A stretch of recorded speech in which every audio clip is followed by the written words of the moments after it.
बताना चाहूँगा कि मैंने उपवास रखा है। अब वैसे 45 घंटे यानी लगभग 2 दिन हो गए हैं। मैं बस पानी पी रहा हूँ, खाना बंद है।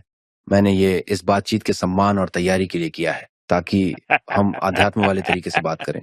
मैंने सुना है कि आप भी काफ़ी उपवास रखते हैं। क्या आप उपवास रखने का कारण बताना चाहेंगे? और इस समय आपके दिमाग की क्या स्थिति होती है? पहले तो मेरे लिए बड़ा आश्चर्य है कि आपने उपवास रखा और वो भी उस भूमिका से रखा कि जो जैसे मेरे सम्मान में हो रहा हो। मैं इसके लिए आपका बहुत आभार व्यक्त करता हूँ। भारत में जो धार्मिक परंपराएं हैं,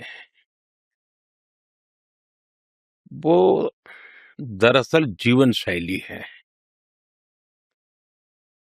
और हमारी सुप्रीम कोर्ट ने हिंदू धर्म की बहुत बढ़िया व्याख्या की है। हमारी सुप्रीम कोर्ट ने कहा कि हिंदू धर्म में कोई पूजा पाठ, पूजा पद्धति का नाम नहीं है, लेकिन ये वे ऑफ लाइफ है, जीवन जीने की पद्धति है। को अंतर्बाह्य दोनों प्रकार की डिसिप्लिन के लिए ये बहुत ही उपकारक है। ये जीवन को गढ़ने में भी काम आता है। जब आप उपवास करते हैं तो आपने देखा होगा, जैसे आपने कहा कि आपने 2 दिन से पानी पे रहे हैं। आपकी जितनी इंद्रिय है, खास करके सुगंध की हो, स्पर्श की हो, स्वाद की हो, ये इतनी जागरूक हो गई होगी कि आपको पानी की भी स्मेल आती होगी। पहले कभी पानी पीते होंगे तो स्मेल अनुभव नहीं किया होगा। कोई चाय भी लेकर के आपके बगल से गुजरता होगा तो उस चाय की स्मेल आएगी, कॉफी की स्मेल आएगी। आप एक छोटा-सा फूल पहले भी देखते होंगे, आज भी देखेंगे। आप उसमें बहुत ही उसको रिकॉग्नाइज कर सकते हैं। यानी आपकी सारी इंद्रिय जो है, एकदम से बहुत ही सक्रिय हो जाती है और उनकी जो कैपेबिलिटी है,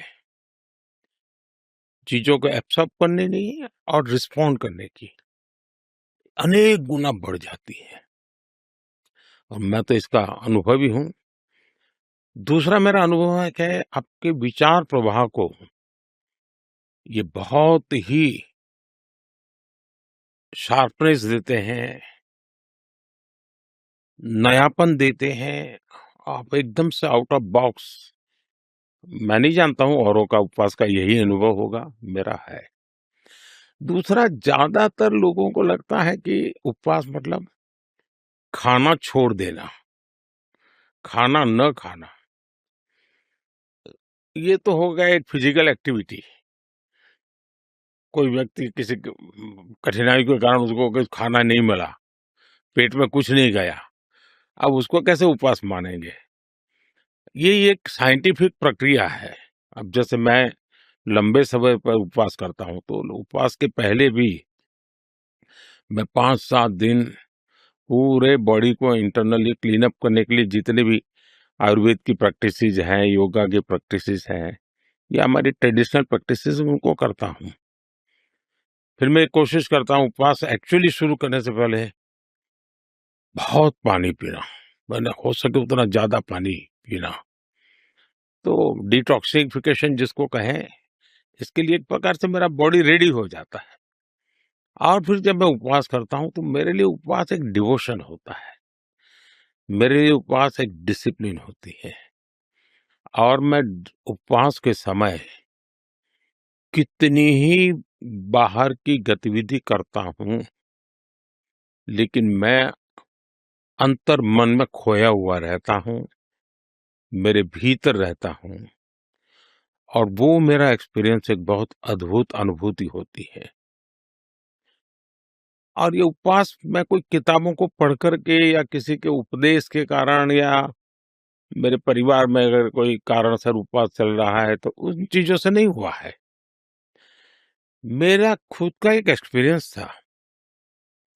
स्कूल एज में हमारे यहाँ महात्मा गांधी की जो इच्छा थी गौरक्षा की, उसको लेकर के एक आंदोलन चलता था। सरकार कोई कानून नहीं बना रही थी। उस समय पूरे देश में 1 दिन का उपवास करने का, सार्वजनिक जगह पे बैठ कर के करने का कार्यक्रम था। हम तो बच्चे थे, अभी-अभी प्राइमरी स्कूल से शायद निकले होंगे। मेरा मन कर गया कि मुझे उसमें बैठना चाहिए और मेरे जीवन का वो पहला अनुभव था। उतनी छोटी आयु में मैं कुछ मुझे भूख लग रही है, मुझे खाने की इच्छा हो रही है। मैं जैसे कुछ नई एक चेतना प्राप्त कर रहा था, नई एनर्जी प्राप्त कर रहा था। तो मैं कन्विक्शन मेरा बना कि ये कोई विज्ञान है, जिसको ये सिर्फ खाना न खाने का झगड़ा नहीं है, ये उससे कहीं बाहर की चीज है। फिर मैंने धीरे-धीरे खुद को For exclusive and insightful videos, subscribe to our new channel ABP Live Premium.